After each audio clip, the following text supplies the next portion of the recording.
మాజీ ముఖ్యమంత్రి వైసీపీ రాష్ట్ర అధ్యక్షులు జగన్మోహన్ రెడ్డి ప్రెస్ మీట్ పెట్టి మావిగంతో వచ్చే ఎన్నికల్లో బరిలోకి దిగుతామని చెప్పిన విధానాన్ని కూటమి తరపున ఖండిస్తున్నామని రెడ్డి అప్పలనాయుడు మేకా ఈశ్వరయ్య పేర్కొన్నారు. జనసేన పార్టీ కార్యాలయంలో వారు మీడియాతో మాట్లాడుతూ రాష్ట్ర రాజధానికి కేంద్ర ప్రభుత్వం ఆమోదం తెలిపి అమరావతి రాజధాని అని చట్టం చేసిన సందర్భంలో జగన్మోహన్ రెడ్డి ఇలాంటి ప్రేలాపనలు మానుకోవాలని అన్నారు. ఈ రోజున రాజధాని ప్రాంతంలో చాలా స్పీడ్గా పనులు జరిగే సందర్భాన్ని చూస్తున్నామని అన్నారు.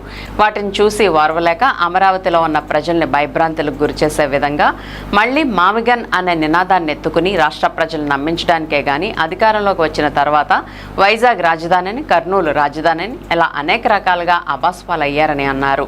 ఆ రోజునే రాష్ట్ర ప్రజలు జగన్మోహన్ రెడ్డిని చేదరించుకున్నారని అన్నారు. మళ్లీ ఈ మావిగన్ నినాదాన్ని తీసుకువచ్చారని, జగన్మోహన్ రెడ్డి వచ్చిన ఆ 11 సంఖ్యలో ఉన్న ఒక అంకెని తీసేసి రేపు జనాలు తూర్పు ఇవ్వబోతున్నారని అన్నారు.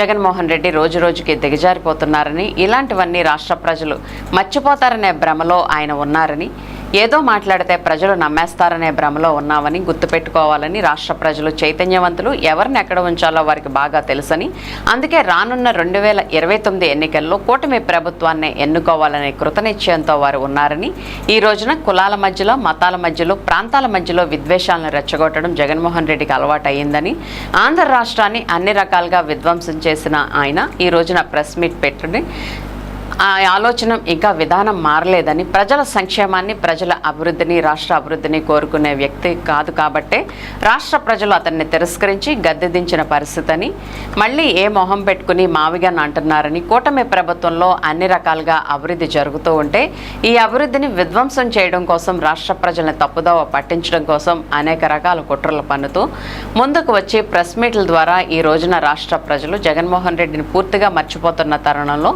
తాను ఉన్నానని గుర్తించండి అనే రీతిలో ఇటువంటి ప్రక్రియ మొదలుపెట్టారని, ఇది రాష్ట్ర ప్రజలు గమనిస్తున్నారని, రాష్ట్రంలో జరుగుతున్న అభివృద్ధిని అడ్డుకునే దిశగా జగన్మోహన్ రెడ్డి చేస్తున్న కుట్ర ఏదైతే ఉందో ప్రజలంతా కూడా గమనిస్తున్నారని, రేపు రాబోయే స్థానిక సంస్థల ఎన్నికల్లో డిపాజిట్లు కోల్పోయే పరిస్థితి ఏర్పడిందని, ఆయన వైఖరి వల్ల పార్టీ మరింత దిగజారిందని స్పష్టం చేశారు.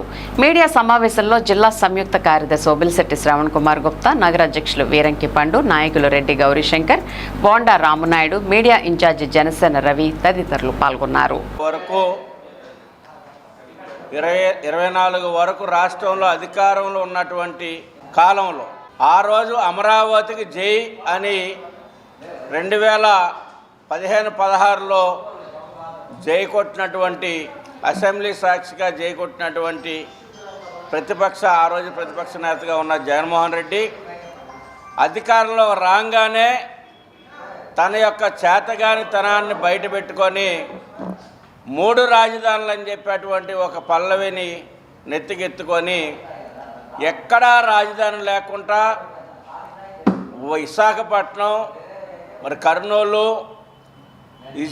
అమరావతి 3 రాజధానులు అని చెప్పి ఎక్కడా రాజధాని లేని అనాదిగా చేసినటువంటి, రాష్ట్రాన్ని అనాదిగా చేసినటువంటి ఘనత జగన్మోహన్ రెడ్డికే దక్కుతూ ఉంది. మరి ఆ రోజున ఈ మావిగాన్ ఏమైంది? 19 నుంచి 24 దాకా అమరావతి ఇష్టం లేకపోతే మరి మావిగాన్ ఎక్కడికి పోయింది? ఆ రోజే మావిగాన్ అనొచ్చు కదా.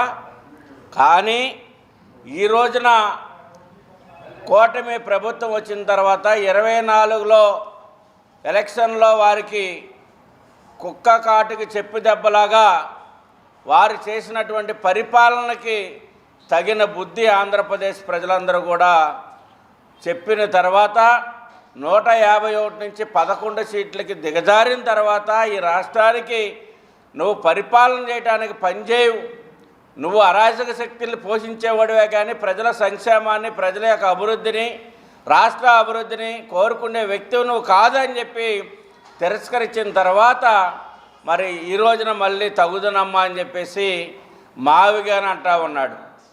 ఈ రోజున మావిగారని మళ్ళీ ఒక కొత్త అల్లకులాలు సృష్టించి, కొత్త గొడవలు లేపి, ప్రాంతాల మధ్యలో విద్వేషాలని రెచ్చగొడటానికి ఈ రోజున మళ్ళీ మావిగాన్ అని చెప్పేసి ఈ రోజున మళ్ళీ బయలుదేరాడు. అంటే ఎన్నికలైన 2 సంవత్సరాలకి జ్ఞానోదయం అయినట్లుగా మరి ఈ రోజున మావిగాన్ గుర్తుకొచ్చి ఇటు గుంటూరు, మచిలీపట్నం, విజయవాడ ఇవన్నీ ప్రాంతాలను కలిపి ఒక రాజధాని చేయాలని చెప్పేసి ఈ రోజున మావిగాన్ అని చెప్పేసి ఒక పల్లవిని ఎత్తుకునేటువంటి పరిస్థితి. ఆ రోజు ఎవరైనా విమర్శ చేసి తిడితే దాన్ని పక్క నుంచి సైకోలాగా పైశాచిక ఆనందాన్ని పొందే విధంగా నవ్వుకుంటూ ఈ రాష్ట్ర ప్రజలను ఎగతాళి చేసినటువంటి మరి ప్రతిపక్ష నేత జగన్మోహన్ రెడ్డి గారి యొక్క ధోరణి అనేది ఉందని వాళ్ళు చాలా స్పష్టంగా తెలుస్తూ ఉంది. ఆ రకంగా అన్ని రకాలైనటువంటి అభివృద్ధి జరుగుతూ ఉంటే ఈ అభివృద్ధిని విచ్ఛిన్నం చేయటం కోసం, ఈ అభివృద్ధిని విధ్వంసం చేయటం కోసం, రాష్ట్ర ప్రజల్ని తప్పుదోవ పట్టించడం కోసం ఈ రోజున అనేక రకమైనటువంటి కుట్రలు పండుతూ మరి ముందుకు వచ్చి ప్రెస్ మీట్ల ద్వారా 5 సంవత్సరాల కాలంలో ఒక్క ప్రెస్ మీట్ అంటే పెట్టలేదు. ఎక్కడా కూడా ఒక ప్రెస్ వాళ్ళు, ఒక మీడియా వాళ్ళు అడిగిన దానికి ఎక్కడా కూడా సమాధానం చెప్పినటువంటి దాఖలా ఎక్కడా లేదు. ఈ రోజున వారి నాయకులందరూ కూడా ఒకరొకరుగా పార్టీలకు రాజీనామాలు చేస్తూ ఉన్నారు. కొంతమంది చీకట్లో పోయినటువంటి వాళ్ళు ఉన్నారు, ఇంకా కొంతమంది దూరంగా ఉండే పరిస్థితిలో ఈ రోజున పార్టీ ఉనికి కోల్పోయేటువంటి పరిస్థితులు ఈ రోజున జగన్మోహన్ రెడ్డి అనేక రకమైనటువంటి కుట్రపూరితమైనటువంటి ఆలోచనలు చేస్తున్నారు. ఇవన్నీ కూడా ప్రజలు గమనించవలసిందిగా తెలియజేస్తూ ఉన్నాం. ఇప్పటికైనా ప్రజల పక్షాన పనిచేయండి, ప్రజల యొక్క ఆలోచనలు ముందుకు తీసుకెళ్ళండి. ఈ రాష్ట్రానికి ఏ రకమైనటువంటి అభివృద్ధి కావాలో కోరండి, ఆ అభివృద్ధి మీద డిమాండ్ చేయండి. అంతేగాని జరుగుతున్నటువంటి అభివృద్ధిని అడ్డుకునేటువంటి ప్రక్రియ ఏదైతే ఉందో అది చాలా దుర్మార్గమైనటువంటిది అని చెప్పేసి తీవ్రంగా ఖండిస్తూ ఉన్నాం, హెచ్చరిస్తూ ఉన్నాం. ఇప్పటికైనా మీ యొక్క ధోరణి మార్చుకొని రాష్ట్ర ప్రజల యొక్క ఆలోచనకు అనుగుణంగా నడవాలని చెప్పేసి తెలియజేస్తూ ఉన్నాం. దళితుల మీద గతంలో దాడులు చేసింది వైసీపీ నాయకులు.